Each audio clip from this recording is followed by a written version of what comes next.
আসসালামু আলাইকুম এভরিওয়ান।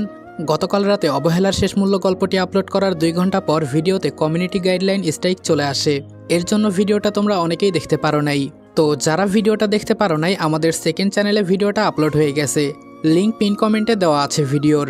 সেখান থেকে তোমরা দ্বিতীয় পর্ব এবং পরবর্তী প্রত্যেকটা পর্ব দেখতে পারবা। যেহেতু অবহেলার শেষ মূল্য গল্পে একটা ওয়ার্নিং চলে আসছে, এই কারণে আমরা আমাদের মেন চ্যানেলে এই গল্পটা কন্টিনিউ করব না।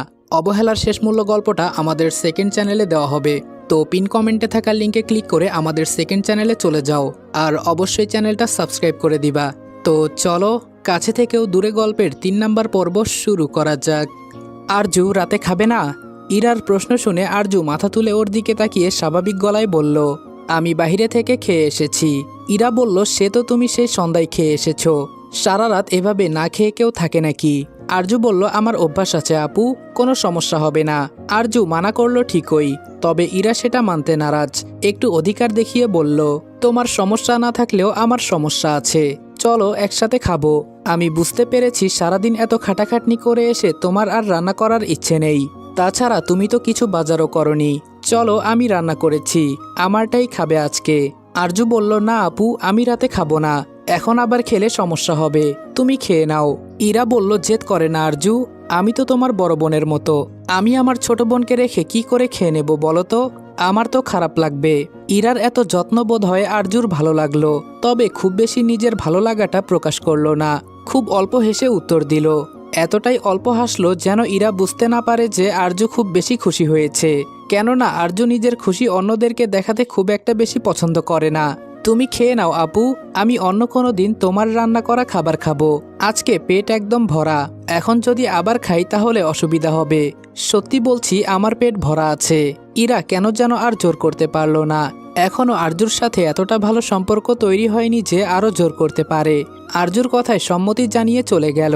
আরজু নিজের পানির বোতলটা ভরে নিয়ে এসে বই নিয়ে বিছানার উপরে বসলো।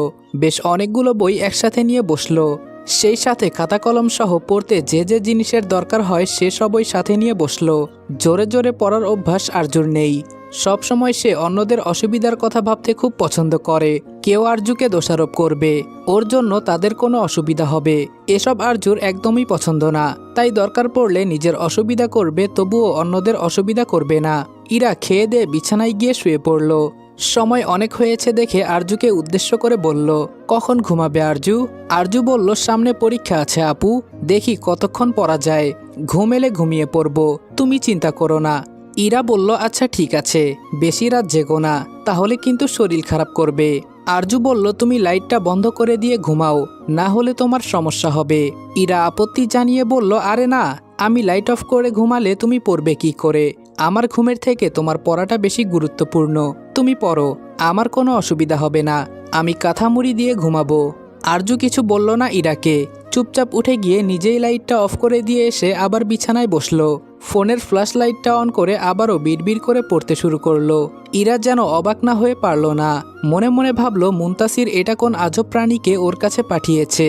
এখন ইরা বুঝতে পারছে মুনতাসির কেন বলেছিল যেন আরজুর একটু খেয়াল রাখে। মেয়েটা বড়ই অদ্ভুত। তবে ইরা আরজুকে নিয়ে বেশি ভাবার সময় পেল না। তার আগেই ওর ফোনটা বেজে উঠল। স্ক্রিনে ভেসে ওঠা নামটা দেখেই ইরার মুখে হাসি ফুটলো। গাইস, তোমরা কি জানো আমি ওয়ানেক্সে গেম খেলার মাধ্যমে প্রতিদিন টাকা আয় করি? এই আইপিএলে তোমাদের পছন্দের টিমের ওপর বাজি ধরে তোমরাও যদি আমার মতো টাকা আয় করতে চাও, তাহলে এখনই গুগলে ওয়ানেক্স সার্চ করে অফিসিয়াল ওয়েবসাইটে গিয়ে রেজিস্ট্রেশন করো। আর রেজিস্ট্রেশনের সময় যদি আমার দেওয়া special promo code RED18 use করো, তাহলে অসংখ্য বোনাস এবং ফ্রি স্পিন পেয়ে যাবা। আর ওয়ানেক্স কিন্তু একটা ইন্টারন্যাশনাল লাইসেন্সকৃত প্ল্যাটফর্ম এবং সবচেয়ে বিশ্বস্ত। এখানে তোমরা ক্রাশ ক্রিস্টালের মতো গেম খেলে সহজেই টাকা আয় করতে পারবে এবং বিকাশ নগদের মতো সকল মোবাইল ব্যাংকিং অ্যাপের মাধ্যমে সহজেই তোমরা তোমাদের জেতা টাকা তুলতে পারবে। আর 24 ঘন্টা 7 দিন কাস্টমার সাপোর্ট সুবিধা তো রয়েছেই। তাই আমি এটা ব্যবহার করে আমার রেগুলার হাত খরচের টাকা আয় করি, তোমরাও ট্রাই করে দেখতে পারো। এখন তো আর আরজুকে নিয়ে ভাবার কোনো প্রশ্নই আসে না। ফোনটা রিসিভ করে কানে ধরলো। পড়ার মাঝে আরজু খেয়াল করলো ইরার হাসির শব্দ ভেসে আসছে। বিড়বিড় করে কার সাথে যেন কথা বলছে। তবে আরজু চেষ্টা করলো সেদিকে মনোযোগ না দেওয়ার। পড়ার মাঝে খেয়াল করলো পেটের ভেতর বেশ অনেকগুলো ইঁদুর দৌড়াদৌড়ি শুরু করে দিয়েছে। নিজের পড়া বন্ধ করে পানি খেয়ে নিল। এক নিমিষে 1 বোতল পানি পুরোটাই শেষ করলো। যাক, অন্তত কিছু সময়ের জন্য আরাম পাওয়া যাবে। পড়তে পড়তে রাত 2টা বেজে গেল। তবে আশ্চর্যের ব্যাপার হলো এখনও ইরার হাসির শব্দ মাঝে মাঝে কানে ভেসে আসছে। এতক্ষণে আরজুর চোখটাও লেগে আসছে। আর বোধহয় পড়া যাবে না। বইগুলো গুছিয়ে রেখে বোতলটা আবারও ভরে এনে পানিটুকু খেয়ে নিল। কাঁথামুড়ি দিয়ে শুয়ে পড়ল। কয়েক মিনিট পর উঠে বসে ধীর কণ্ঠে একবার ইরাকে ডাকলো, ইরা আপু। আরজুর এক ডাকেই ইরা কাঁথার ভেতর থেকে বেরিয়ে এলো। ব্যতিব্যস্ত গলায় বলল, কি হয়েছে আরজু, কোনো সমস্যা? আরজু বলল, একটা প্রশ্ন করি। ইরা বলল, হ্যাঁ বলো। আরজু বলল, তুমি কি কোনো ছেলের সাথে কথা বলছো? আরজুর এমন অদ্ভুত প্রশ্নে ইরা বোধ হয় একটু বিব্রত হলো। ইরা যে বিব্রত বোধ করছে আরজু বেশ ভালো করেই বুঝতে পারল সেটা। তড়িঘড়ি করে নিজের অপরাধ স্বীকার করে বলল, এই প্রশ্নটা করার জন্য দুঃখিত আপু। ইরা বলল, আরে সমস্যা নেই। হ্যাঁ, আমি একটা ছেলের সাথে কথা বলছি। ইরা উত্তরটা দেওয়াতে আরজু আলতো হাসলো। তবে মুহূর্তের মাঝেই তার মুখ থেকে সেই হাসিটা আবারও সরে গেল। গম্ভীর গলায় বলল, এত কথা বলো না, পরে তুমি কষ্ট পাবে। জানো, ছেলেরা একদম ভালো না, ওরা শুধু ঠকায়। এখন তোমায় ভালোবাসি বলবে, কিন্তু পরে যখন তুমি হাতটা ধরতে চাইবে তখন আর খুঁজে পাওয়া যাবে না তাকে। তুমি অনেক ভালো, অযথা এসবে জড়িও না। আর আমার কথায় খারাপ লেগে থাকলে দুঃখিত। কথাটা বলে আরজু কাঁথামুড়ি দিয়ে শুয়ে পড়ল। ইরা হা করে ওর দিকে তাকিয়ে থাকলো। এই মেয়েটা তো ইরার মাথা খারাপ করে দিচ্ছে। ফোনের অপর পাশে থাকা মুনতাসির সমানে ইরাকে ডেকে যাচ্ছে। সেদিকে ইরার কোনো খেয়ালই নেই। বেশ অনেকক্ষণ পর ইরা হুঁশে ফিরে ফোনটা কানে ধরে বলল, বিশ্বাস করো, আরজু খুবই অদ্ভুত। আমার মনে হয় ওর মানসিক কোনো সমস্যা আছে। মুনতাসির একটা দীর্ঘশ্বাস ফেলে বলল, এই জিনিসটা তো আমারও মনে হয়। সেজন্য ওকে তোমার ওখানে পাঠিয়েছি। ওর একটু খেয়াল রেখো। মেয়েটা খুব একা, ওর খেয়াল রাখার মতো কেউ নেই। ভার্সিটিতেও সারাদিন একাই থাকে। ওর জন্য যে কেন এত চিন্তা হয় জানি না। ইরার কপালের মাঝে সূক্ষ্মভাজের সৃষ্টি হলো। সন্দেহী গলায় বলল, এত অতিরিক্ত টানের কারণ কি? এসব কিন্তু ভালো না মনু। ইরার মুখ থেকে মনু ডাকটা শুনে মুনতাসির ফোনের অপর পাশ থেকেই লজ্জায় পড়ে গেল। মুনতাসির বলল, আবার এসব নামে ডাকছো কেন? আর বললাম তো, এর কারণ আমি নিজেও জানি না। ইরা বলল, আমার ডাকতে ভালো লাগে তাই ডাকি। যাই হোক, আজকে ছেড়ে দিলাম তোমায়। এখন ফোনটা রাখি, না হলে বলা যায় না আরজু কখন আবার উঠে কি বলে। মুনতাসির সায় জানিয়ে ফোনটা রেখে দিল। আরজু, কণ্ঠটা আরজুর কাছে পরিচিত মনে হলো নাকি অপরিচিত মনে হলো সেটা ঠিক বুঝল না। তবে যেহেতু ওর নাম ধরে ডেকেছে তাহলে একবার অন্তত তাকিয়ে দেখা উচিত। এক প্রকার বাধ্যবাধকতা থেকে আরজু পেছন ফিরে তাকালো। সামনে দাঁড়ানো আরমানকে চেনা চেনা লাগলো, তবে কেন যেন মনে করতে পারছে না কোথায় দেখেছে। মস্তিষ্কে ভীষণ জোর প্রয়োগের পর মনে পড়ল যে গতকাল এই ছেলের দলের লোকই ঝামেলা পাকিয়েছিল। কোনো কথা বলার প্রয়োজন মনে করল না সে। আরমান হতাশ হয়ে নিজেই এগিয়ে এসে বলল, কেমন আছেন আরজু? আরজু গম্ভীর গলায় বলল, আমার পেছনে লোক লাগিয়েছেন কেন? কি হবে খোঁজখবর নিয়ে? আরমান ভরকালো। ও কখন আরজুর পেছনে লোক লাগালো সেটাই তো বুঝতে পারছে না। জোরপূর্বক হাসার চেষ্টা করে বলল, আপনি ভুল ভাবছেন। আমি আপনার পেছনে কেন লোক লাগাতে যাব? আরজু বলল, আপনি মিথ্যা বলছেন, আর এটাই প্রমাণ করছে আপনি ভালো মানুষ না। আরমান যেন এবার আকাশ থেকে পড়ল। মেয়েটা কেমন যেন যন্ত্রের মতো কথা বলে। কথার মাঝে কোনো মায়া মমতা আবেগ কিছুই নেই। কথার কোনো লাগামও নেই। আরমান বলল, আসলে আমার মনে হয় আমি অতটাও খারাপ না যতটা আপনি বানাতে চাইছেন। সত্যি বলছি, আমি আপনার পেছনে কোনো লোক লাগাইনি। আরজু বলল, আবারও মিথ্যে বললেন। আমার পেছনে লোক না লাগালে আমার নাম জানতেন না আপনি। আমি এখন অবধি আপনাকে আমার নাম জানাইনি। আমার পেছনে লোক না লাগালে আপনি এটাও জানতেন না যে আমি কখন ভার্সিটিতে আসি। এখন বলুন, কেন লাগিয়েছেন লোক আমার পেছনে? আরমান বলল, ও আচ্ছা, এজন্য আপনি বলছেন আপনার পেছনে লোক লাগিয়েছি। ওয়েট, আমি এক্সপ্লেন করছি। আরজু বলল, সংক্ষেপে বলুন। আরমান একটা শুকনো ঢোক গিলে নিজের ভেতরে তৈরি করা বড় ব্যাখ্যা বিশ্লেষণটাকে ছোট করার চেষ্টা করল। আরমান তো চায় তাদের কথাবার্তা দীর্ঘ হোক, তবে আরজু চাইছে সংক্ষেপে সব শেষ করতে। এখন দুইজনের ইচ্ছেকে প্রাধান্য দিয়ে আরমান ঠিক করল নিজেদের কথোপকথন মাঝারি পর্যায়ে রাখবে। আরমান বলল, আসলে আপনি আমাকে যে নাম্বারটা দিয়েছিলেন, অর্থাৎ যে নাম্বারে ভুল করে আপনার টাকা চলে গিয়েছিল, উনি টাকাটা ফেরত দিতে রাজি হয়েছেন। এখন এটা তো আবার আপনাকে জানাতে হতো, সেই জন্যই শুধু আপনার ব্যাপারে খোঁজখবরটা নিয়েছি। সত্যি উনি দিতে রাজি হয়েছেন নাকি আবার আপনি আপনার ক্ষমতা দেখানোর জন্য নিজের পকেট থেকে টাকাটা দিতে চাইছেন? আমার থেকে একটা ভোট কিনবেন, তাই তো? আরমান বৃদ্ধাঙ্গুলের সাহায্যে কপালের ঘামটুকু মুছে নিয়ে জোরপূর্বক হেসে বলল, আপনি তো আমার প্রেশার বাড়িয়ে দিচ্ছেন। দাঁড়ান, আমি আপনাকে প্রমাণ দেখাচ্ছি। কথাটা বলে আরমান নিজের ফোনটা বের করে দেখালো। যেই নাম্বারটা আরজু আরমানকে দিয়েছিল সেই নাম্বার থেকে আরমানের ফোনে 5,000 টাকা এসেছে। আরমান এবারে পকেট থেকে 5টা 1000 টাকার নোট বের করে আরজুর দিকে বাড়িয়ে দিয়ে বলল, এই নিন আপনার টাকা। আরজু টাকাটা হাতে নিয়ে বলল, এই টাকাটা তুলতে খরচ কত হয়েছে। আরমান বুঝলো এখন যদি ও বলে কত টাকা খরচ হয়েছে সেই টাকাটা আরজু ওকে দিতে চাইবে।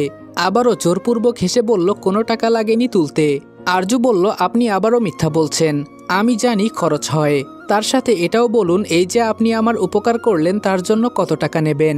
আরমানের এবারে একটু বিরক্ত লাগলো। আরমানকে দেখে কি মনে হয় এই মেয়ের? আরমান কি কোনো কিছু পাওয়ার লোভে সাহায্যটা করেছে? আরমান বলল, আপনি বোধহয় আমাকে ভুল ভাবছেন মিস, কোনো কিছু পাওয়ার লোভে আমি আপনাকে সাহায্য করিনি। আমি যে পেশায় আছি সেখানে আমার দায়িত্বই জনগণের সেবা করা, সেই কারণেই আমি আপনাকে সাহায্য করেছি। ব্যাপারটাকে জটিল করবেন না প্লিজ। আরজু কিঞ্চিত বিস্মিত গলায় বলল, তাই কোনো লাভ ছাড়া কেউ কারো উপকার করে? সত্যি বলছেন তো আপনি এমনি আমার উপকার করেছেন, নাকি পরে এর বদলে কিছু চাইবেন? দেখুন, আগেই বলছি আমি আপনাকে ভোট দিতে পারবো না, এমনিতেও আমার ভোট দেওয়ার ইচ্ছে নেই। এসব ভোট দেওয়ার কোনো মানেই হয় না, সেই তো জিতবেন জাল ভোটের মাধ্যমে। তারপরও যদি আমার ইচ্ছে হয় তাহলে আমার ভোটটা মুনতাসির আরেফিনকে দেব। তাই বলছি আমার থেকে ভোট পাওয়ার আশা রাখবেন না। আরমান আলতো হেসে বলল, মুনতাসিরকে দিলেই হবে, এমনিতেও আমাদের দুজনের পদ আলাদা। আরেকটা কথা, সব পেশাতেই ভালো খারাপ মানুষ থাকে, ঠিক তেমনই রাজনীতিতেও ভালো খারাপ দুই ধরনের মানুষই আছে। শুধুমাত্র খারাপদের দেখে বাকি সবাইকে খারাপ বলে বিবেচনা করবেন না, কিংবা শুধুমাত্র ভালোদের দেখে বাকি সবাইকে ভালো বলে বিবেচনা করবেন না। আগে যাচাই করবেন মানুষটা কেমন, তারপরে যা বলার বলবেন। যে কোনো সাহায্যের জন্য যখন ইচ্ছে তখন ডাকতে পারেন আমাকে, সর্বদা আপনার সাহায্যে এই বান্দা হাজির থাকবে। এখন আসছি। আরমান চলে যেতে ধরলে আরজু পেছন থেকে থামতে বলল। আরমান একটু খুশি হলো থামতে বলায়, ভাবলো হয়তো কৃতজ্ঞতা জানাবে কিংবা আগ বাড়িয়ে আরজু ওর সাথে কথা বলবে, তবে না, তেমন কিছুই হলো না। আরমান পেছনে ফিরে তাকাতেই আরজু ওর ব্যাগ হাতড়ে কিছু খুচরো টাকা বের করলো, কয়েকটা 2 টাকার নোট, সাথে কয়েকটা 5 টাকার নোট এবং 1 টাকা 2 টাকার কয়েন মিলিয়ে মোট 40 টাকা হলো। সেগুলো আরমানের হাতে দিয়ে বলল, আমি জানি কত টাকা খরচ হয়েছে টাকাটা তুলতে, শুধু পরীক্ষা করছিলাম যে আপনি বেশি চান কিনা অথবা মিথ্যা বলেন কিনা। উপকারের বদলে কিছু না নিলেও আপনি আমার হয়ে কোনো টাকা খরচ করবেন সেটা আমি মানতে পারবো না। আপাতত 40 টাকা রাখুন, বাকি টাকাটা আমি পরে দিয়ে দিব, আমার কাছে এখন আর খুচরো নেই। আরমান কোনো আপত্তি করল না, হাত বাড়িয়ে টাকাগুলো নিল। আরজু চুপচাপ আরমানকে পাশ কাটিয়ে চলে গেল। আরমান হাতে থাকা টাকাগুলোর দিকে একবার তাকালো। টাকাগুলো বোধহয় ব্যাগের কোনো এক কোনায় পড়েছিল। নোটগুলো কেমন মুচড়ে আছে, কয়েনগুলোর যদিও কোনো ক্ষয়ক্ষতি হওয়ার সম্ভাবনা নেই, এজন্য হয়নি। আরমান সেগুলো সযত্নে পাঞ্জাবির পকেটে রেখে দিল। এতক্ষণ আরজুর কঠিন কঠিন প্রশ্নে ঘেমে গেছে, সাদা পাঞ্জাবিটা একদম ভিজে উঠেছে, তবে এখন একটু আরাম লাগছে। মেয়েটা দিন দিন যেন ওর প্রতি আরমানের কৌতূহল বাড়িয়ে দিচ্ছে, এতটাই কৌতূহল বাড়িয়ে দিচ্ছে যে আরমানের এখন প্রতিনিয়ত মেয়েটাকে জানতে ইচ্ছে করছে, আরও গভীরভাবে জানতে ইচ্ছে করছে মেয়েটার এত গম্ভীর আচরণের কারণ। সাথে ইচ্ছে করছে মেয়েটার সব গাম্ভীর্যতা শেষ করে দিতে, একটু ওর হাসির কারণ হয়ে উঠতে।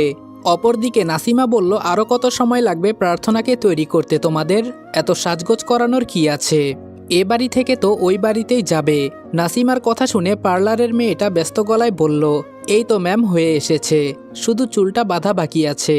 নাসিমা গম্ভীর গলায় বললেন, চুলের সাথে অত কিছু করতে হবে না, ওকে এমনি সুন্দর লাগে দেখতে, আর এত বেশি সাজাতে হবে না, যা সাজিয়েছ এতটুকুই যথেষ্ট। মেয়েটা বোধহয় একটু অবাক হলো, বিয়ের কনেকে সাজাতে একটু তো সময় লাগবেই তাই না? একেই তো শুরু থেকেই বলছে যেন অল্প সাজায়, সে কারণে তো ঠিকঠাকভাবে সাজাতেই পারেনি, এখন আবার বলছে চুলটাও না বাঁধতে। এটাকে কি বিয়ে বলে? ওদের কথাবার্তার মাঝে ঘরে ফিরোজ এলো। নাসিমাকে উদ্দেশ্য করে গম্ভীর গলায় বলল, কি হলো চাচি, কত দূর? নাসিমা বলল, এই তো হয়ে এসেছে। মেয়েটাকে দেখতে ভয়ঙ্কর সুন্দর লাগছে, আরজুর বোন হওয়ায় দুই বোনের চেহারায় অনেক মিল। বলতে গেলে প্রার্থনা আরজুর থেকে আরও বেশি সুন্দর, টকটকে ফর্সা গায়ের রং, গোলগাল মুখটা একদম নিখুঁত হাতে আঁকানো ছবির মতন, সরু নাকের ওপর একটা ছোট্ট কালো তিল, ঘন চোখের পাপড়ি।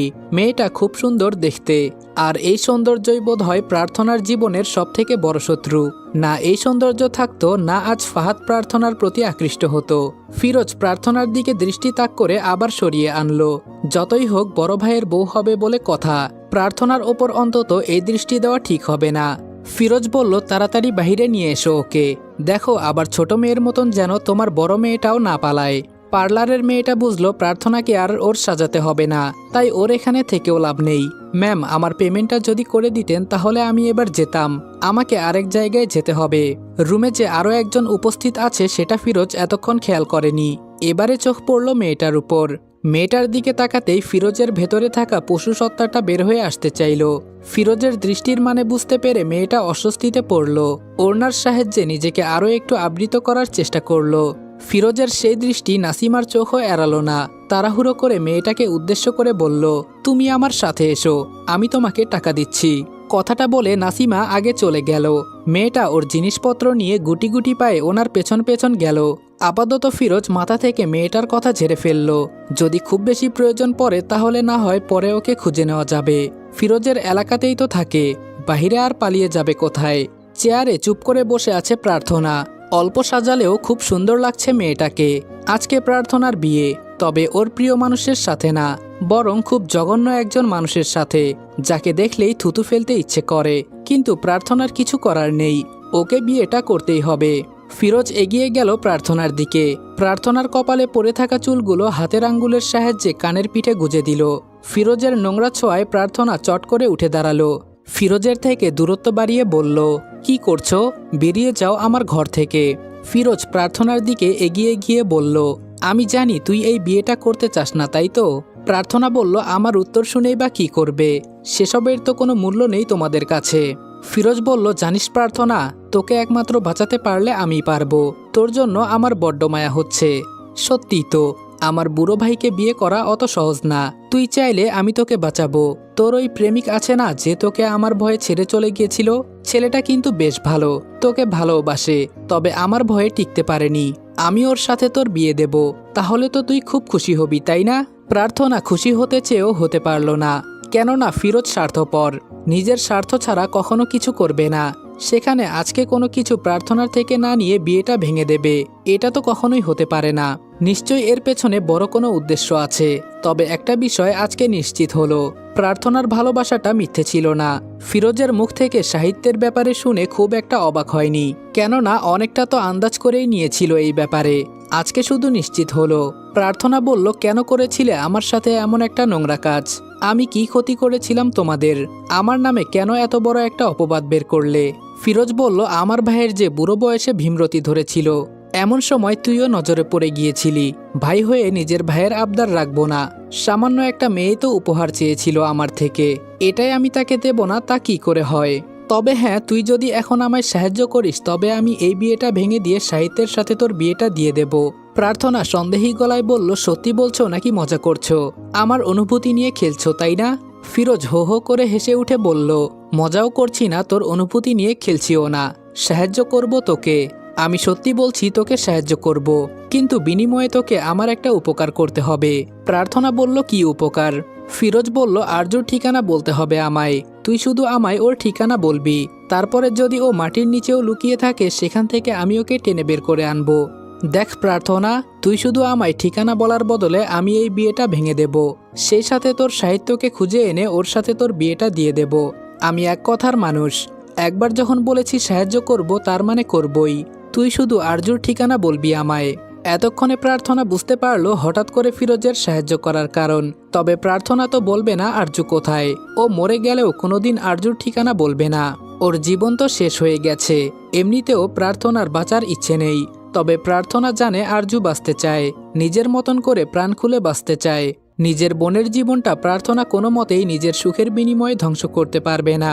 তবে ফিরোজকে বুঝতে দিলেও চলবে না আরজু কোথায় আছে সেসব প্রার্থনা জানে। প্রার্থনা বলল, বিশ্বাস করো আমি জানি না আরু কোথায় আছে, ও আমাকে বলে যায়নি। তোমরা যতটুকু জানো আমিও ঠিক ততটুকুই জানি। ফিরোজ হাসলো, হাসিটা স্বাভাবিক হলেও প্রার্থনার কেমন যেন ভয় হলো। ফিরোজ বলল, আবার মিথ্যে, আবার মিথ্যে। প্রার্থনা, তুই দিন দিন কেমন যেন আরজুর মতো সাহসী হয়ে যাচ্ছিস। এখন আর আমায় দেখে ভয় পাস না, তাই না? আমার চোখে চোখ রেখে মিথ্যেটা বলতে কি একটুও বুক কাঁপলো না তোর? প্রার্থনা বলল, আমি বললাম তো আমি জানি না আরু কোথায় থাকে। ফিরোজ এগিয়ে গিয়ে প্রার্থনার চুলের মুঠি খামচে ধরল। প্রার্থনা ব্যথায় আর্তনাদ করে উঠল। তবে ফিরোজের সেসবে কোনো খেয়াল নেই। দাঁত কিরমিরিয়ে বলল, শুধু ভাইয়ের বউ এজন্য বেঁচে গেলি, না হলে বিশ্বাস কর এখন তোর এমন অবস্থা করতাম যে তুই ফিরোজকে দেখে এরপর থেকে কাঁপতি। আমাকে আমার আরজুকে পাওয়ার পথে বাধা হয়ে দাঁড়ানোর জন্য তোর শরীর থেকে আমি মাংস খুবলে খেতাম। শুধু একটা কারণে বেঁচে গেলি, তুই আমার ভাইয়ের বউ। প্রার্থনা ক্রন্দনরত স্বরে বলল, ছাড়ো আমাকে, অমানুষ তো তুমি। একটুও কি অন্যের ব্যথায় কষ্ট হয় না? আমি তো তোমার বোন। ফিরোজ ধমক দিয়ে বলল, চুপ কর। তবে একটা কথা মনে রাখিস প্রার্থনা, তোকে দিয়ে আমি আরজুকে খুঁজে বের করব। আমি জানি একবার যদি আরজুর কানে যায় যে আমি ওর আপার গায়ে হাত তুলেছি, ও ঠিকই নিজ থেকে ধরা দেবে। ওদের কথাবার্তার মাঝে রুমে একটা অল্প বয়সী মেয়ে প্রবেশ করলো। বয়স এই 14-15 হবে। ফিরোজকে প্রার্থনার চুলের মুঠি ধরে থাকতে দেখে আঁতকে উঠল। তাড়াহুড়ো করে এগিয়ে এসে ফিরোজের থেকে প্রার্থনাকে ছাড়ানোর চেষ্টা করলো। অনুরোধের স্বরে বলল, চাচ্চু ছাড়ো, লাগছে তো প্রার্থনা ফুপির, ছাড়ো বলছি। ফিরোজ বাধ্য হলো ছেড়ে দিতে। ফিরোজ ছেড়ে দিতেই ফারিহা প্রার্থনাকে আড়াল করে দাঁড়িয়ে রাগান্বিত গলায় বলল, তুমি গায়ে হাত তুলছিলে কেন ফুপির? তোমাদেরকে বারবার করে বলেছি বাহিরে যা ইচ্ছে করো, কিন্তু ঘরের মানুষদের সাথে এসব আচরণ করবে না। ফিরোজ কিছু বলল না। নিজের ভাইয়ের এই মেয়েটার উপর ফিরোজের দুর্বলতা অনেক। ফিরোজের মতে আরজুর পরে যদি কোনো মেয়ের জন্য ওর দুর্বলতা থেকে থাকে তবে সেটাই ফারিয়া। বড্ড আদর করে মেয়েটাকে, যদিও ফারিহার সেসব একদমই পছন্দ না। সে ঘৃণা করে নিজের বাবা আর চাচ্চুকে। ফিরোজের থেকে কোনো উত্তর না পেয়ে ফারিহা পুনরায় ঝাঁঝালো গলায় বলল, চুপ করে আছো কেন? বলো কেন মারছিলে প্রার্থনা ফুপিকে? ফিরোজ বলল, ও তুমি বুঝবে না আম্মা, বড়দের কথার মাঝে ছোটদের থাকতে নেই। ফারিহা বলল, তাহলে তোমরা বড়রা আমাদের ছোটদের সামনে এমন সব কাজ করো কেন, যার জন্য আমাদের তোমাদের বড়দের কথার মাঝে ঢুকতে হয়? তোমরা এতটা খারাপ কেন বলতে পারো আমায়? তুমি জানো স্কুলে আমার ফ্রেন্ডরা কত খারাপ খারাপ কথা বলে তোমাদের নিয়ে, বাবাকে নিয়ে কত খারাপ খারাপ কথা বলে। জানো সবাই নিজের বাবা চাচুদের নিয়ে কত ভালো ভালো কথা বলে, কিন্তু ওরা যখন আমার বাবা চাচুকে নিয়ে খারাপ কথা বলে আমি কোনো প্রতিবাদ করতে পারি না, কেননা আমি নিজেও খুব ভালো করে জানি তোমরা কেমন। রাগে ফিরোজের চোয়াল শক্ত হয়ে এলো। হাত দুটো মুষ্টিবদ্ধ করে নিজের রাগটুকু নিয়ন্ত্রণ করার চেষ্টা করলো। ঠান্ডা কণ্ঠে ফারিহাকে উদ্দেশ্য করে বলল, কে খারাপ কথা বলে তোমায়? কার এত বড় সাহস যে ফিরোজের আম্মাকে অপমান করে? একবার শুধু বলো আম্মা, সব কয়টার মুখ বন্ধ করে দেব। ফারিহা ধমক দিয়ে বলল, চুপ করো চাচ্চু, তোমরা কেন বোঝো না তোমাদের নিয়ে এসব কথা শুনতে আমার খুব খারাপ লাগে। কতজনের মুখ বন্ধ করবে তোমরা? এই পুরো এলাকার মানুষ জানে যে আমার বাবা চাচু খারাপ লোক, তোমরা বোঝো না আমার খারাপ লাগে এসবে? ফিরোজ ফারিহার মাথায় হাত রেখে বলল, কষ্ট পেও না আম্মা, আজকে তোমার বাবা চাচ্চুর ক্ষমতা আছে সেজন্য লোকে খারাপ বলে, একসময় যখন ক্ষমতা ছিল না তখনও খারাপ বলেছে। তাহলে যখন সব অবস্থাতেই মানুষ খারাপ বলবে তাহলে ক্ষমতা ছাড়বো কেন? বরং তুমি দেখো এই ক্ষমতার জন্যই তোমার সাথে কেউ কোনো অন্যায় করতে পারবে না। একদিন এই ক্ষমতা ছিল না বলে অনেক অন্যায় হয়েছে আমাদের সাথে। এখন সেই ক্ষমতার জোরেই কারো সাহস নেই যে ফিরোজের চোখে চোখ রেখে কথা বলবে। ফারিহা বলল, ছেড়ে দাও না এসব চাচ্চু। ফিরোজ হাসল। ফারিহার মাথায় হাত বুলিয়ে দিয়ে সেখান থেকে চলে গেল। আশাহত হলো ছোট মেয়েটা। অনেক চেষ্টা করেছে নিজের বাবা আর চাচ্চুকে খারাপ পথ থেকে ফিরিয়ে আনার জন্য, কিন্তু পারেনি। প্রার্থনা ফারিহাকে কাছে টেনে নিয়ে আদুরে গলায় বলল, কাদেরকে এসব কথা বলছিস মা? ওরা বুঝবে না, ওরা নিজেদের মনুষ্যত্ব অনেক আগেই হারিয়ে ফেলেছে।